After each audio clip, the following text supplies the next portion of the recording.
Well, our dear subscribers, it seems to us that it's time to tell you about another serious representative of the Japanese automobile industry. From its very infancy, let's see how it took its first steps, grew up, almost died, and what a handsome leader of the world automobile industry it turned into. If you're looking for a company whose philosophy is firstly based on creating really useful things through using previous rich experience, you can stop looking. We'll tell you right now about one such company. Once again, a familiar picture, Japan at the dawn of the 20th century. Various Japanese engineer enthusiasts looking at overseas self-propelled wagons are trying to build their own jidosya the best they can. Someone is successful, someone is completely unsuccessful, and you already know this well. Among all this festival, there was another team of motorists with a big ambition to put the whole country in their cars and start selling them to other states.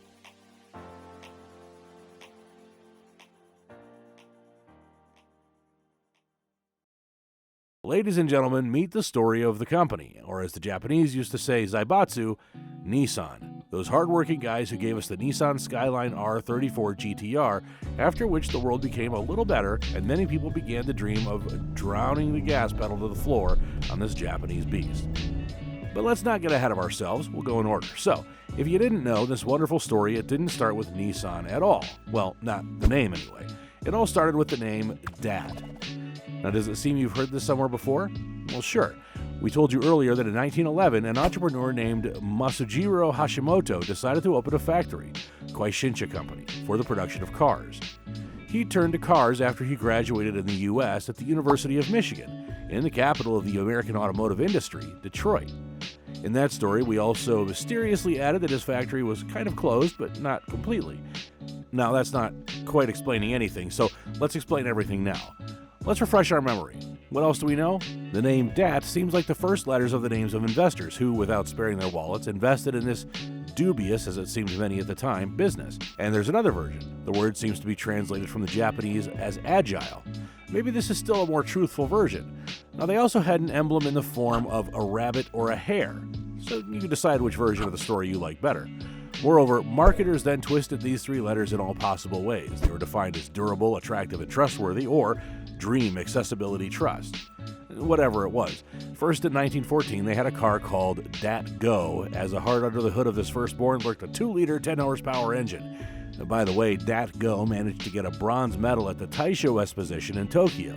Although maybe there were only 3 cars involved, who knows. But seriously, the next year, the model DAT 31 was released with 4-cylinder 2-liter engine. A year later, DAT 41 with an even more powerful engine, and then DAT 51 was released.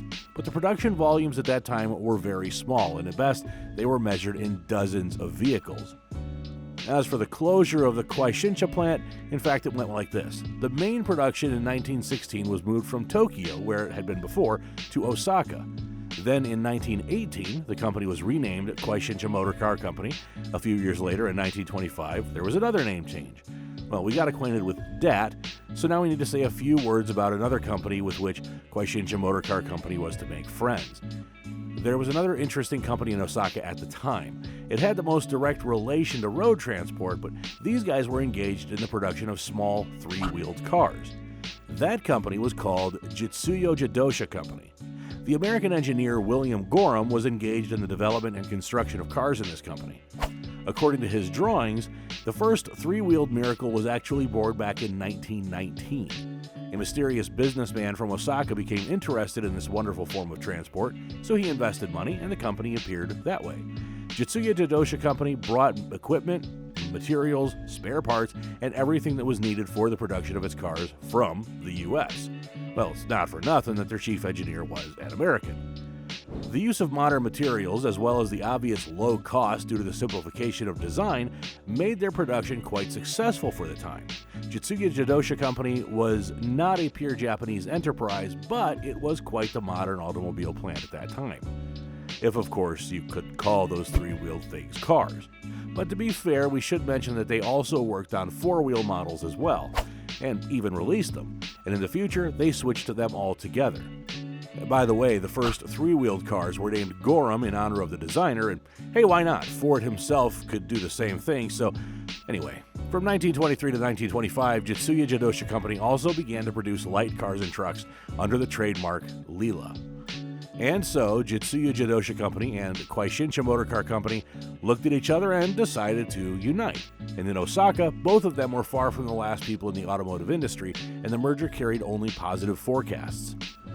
In 1926, this merger took place, and as a result, the company Jidosya Seizo Company appeared. After 4 years, the Japanese government decided once again to support the development of car production in the country and introduced a law that allowed driving cars with engines less than 500 centimeters cubed without obtaining a driver's license. The guys from Jidosya Seizo Company decided it was urgent to occupy this niche and began working on a series of cars with an engine volume slightly less than that threshold of 500 centimeters cubed. Not a bad reorientation of the business process under the new conditions, right? Well, hopefully you aren't tired of the variety of Japanese names just yet, because we're going to meet another company without which it is impossible to talk about the birth of the giant Nissan. Now, there was a smart guy in Japan named Yoshisuke Aikawa. He was born in 1880 in Yamaguchi province. In 1903, he graduated from the University of Tokyo, then traveled to the US to exchange experience in the field of metallurgy. Or, to be more precise, he gained experience, because in Japan, everything was just beginning after the blockade from the outside world. After returning, he organized the company Tobata Casting Company. They were engaged in the production of automobile spare parts. Now pay attention to how useful it was at that time to travel to the US. Almost everybody we've talked about after a visit to America was definitely up to something serious. Tobata Casting Company was starting to take a closer look at automotive production, planning to break into this party with its factories and resources, and they did break in. At the same time, and quite wisely, choosing the already strengthened Jidosya Seizo Company as a partner, in 1931 they became a subsidiary of Tobata Casting Company. Now remember that they started working on subcompacts, and after merging with Tobata, they decided to produce these cars under the brand Datsun, S-O-N. As if the car was like the son of the big Dat, but it turned out a little funny because, in fact, the word son is very consonant with the Japanese word for loss. Well, as you name the ship, so it will sail. Yoshisuke Aikawa clearly didn't want his first steps in the big car industry to be made under that name. Therefore, the guys thought about it and later changed the name to Datsun, S-U-N. And Japan, of course, being the land of the rising sun, beautiful. The sun was added to the emblem at the same time, and the work had begun. Already in 1931 was made the first prototype of a normal four-wheel car, Datsun Type 10, with the still S-O-N weird name, since the brand was finally named Datsun S-U-N in 1933. Now, it's unknown why the number 10 was in the name of the model, but as a result, just 10 vehicles of this type were made. Then in 1932, they released the model type 11. Now, these had already produced more than 100 vehicles. And in 1933, the government amended the law on the driver's license and allowed for cars with the engine capacity of 750 centimeters cubed with no license. Now, that significantly raised the bar. Try to explain later that the authorities did not help the development of the domestic automotive industry. Datsun immediately refocused and increased volume of its baby engines, and the new model, Datsun Type 12 Phaethon, was a car with an engine capacity of 748 centimeters cubed. A very nice four-seater convertible, actually. And here we come to the most exciting moment in this story. For the development of the automotive division, Jidosya Seizo Company, which was already part of Tobata Casting Company, the company Nissan Sangyo Company poured in very serious investments. Now pay attention to the first three letters of the name of that company. The financing was so influential that by 1933, absolutely all investments in the automotive division came from Nissan Sangyo Company. And in the same year, the former company, Jidosya Seizo Company, was renamed simply Jidosya Seizo Company, losing the word Dat. And Yoshisuke Aikawa became its CEO. He believed very strongly that cars were the future, and finally, in the summer of 1934, the company was renamed in honor of its main investor, Nissan Sangyo Company, and became Nissan Motor Company Ltd.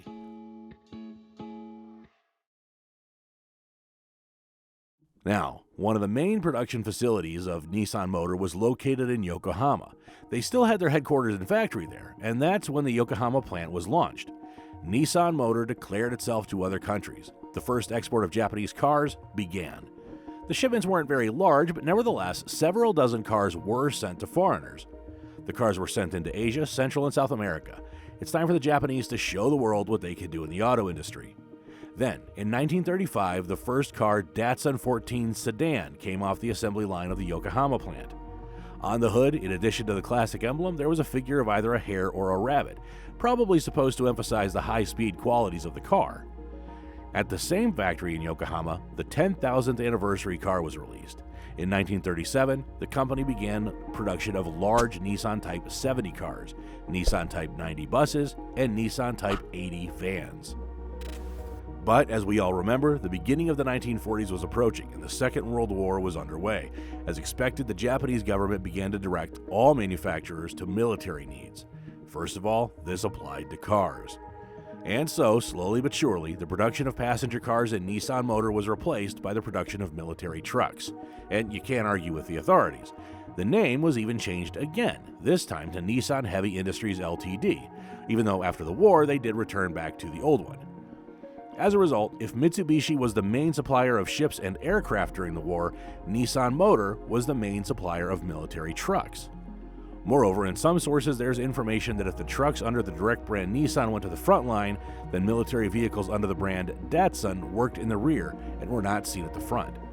It's not clear whether the owners of the company intended it so that at least one brand would not be associated with the Japanese army, but the fact that after the war the Datsun was more readily exported for the first time, well, there's that. In addition to cars, Nissan Motor participated in the production of engines for airplanes and boats. In 1943, Nissan Motor completely stopped producing cars, both cars and trucks. In 1945, truck production began again, but after the surrender and under the close control of the victorious countries, it was difficult for Nissan Motor to develop. Nevertheless, the hardworking Japanese in 1947 again launched production of the Datsun passenger car. Not only that, they also surprised everyone with their first electric car, the Tama electric car. As we've already understood, it's not about the Japanese to be discouraged, and now slowly recovering after the war, Nissan Motor began to actively develop. In addition to experimenting with electric vehicles, they were beginning to use their developments in the production of army vehicles for peaceful purposes. And one of the results of this is the appearance of the all-wheel drive SUV Nissan Patrol, which would become a legend. Now just think about the fact that Nissan Patrol, with its 85 horsepower, 6-cylinder engine, was superior to the American Willys Jeep. How do you like that? And this country had just lost the war. Nissan Motor was trying to also establish as many international relations with various countries as possible. There are a number of purchases and mergers with other companies, a workers' union appeared in the company, dozens of different models being developed and coming off the assembly line. If we start listing them all of us will definitely get tired. Models were being created specifically for the European and US market. For example, the Nissan Datsun 240Z was produced in 1969. Production of this car, by the way, is considered to be the beginning of the popularity of Nissan in the world. In its class, it then tore everyone up. In the 1960s, Nissan took second place in the top 3 automakers in Japan. Nissan Motor was starting to look closely at the direction of premium cars, and this idea would later give us Infinity cars. In the 1970s, Nissan Motor began to actively develop its production facilities in other countries, and in Japan, the 10 millionth car was coming off the assembly line. And the number of cars sent for export had already exceeded 1 million vehicles. This is another brilliant example of perseverance, diligence, and desire to achieve results, despite all the difficulties and whatever pain in the ass they gave to you. The next true samurai, the modern history of the late 90s and 2000s, is generally a separate life story of Nissan Motor, which we may tell you about, but later. There are also many landmark mergers, purchases of other companies, and other interesting processes to go along with it. Now here's the thing. We've just been told that after the war, Nissan occupied the second place among automakers in Japan. In third place, as we know from past history, was Mitsubishi. The question is, what kind of monster was in first place? If these two companies have fantastic stories, there's probably just another incredible success story waiting for you, and you've probably gotten that a long time ago, but we'll tell you about it anyway. We'll find something you didn't know, and we'll tell you. See you soon, guys.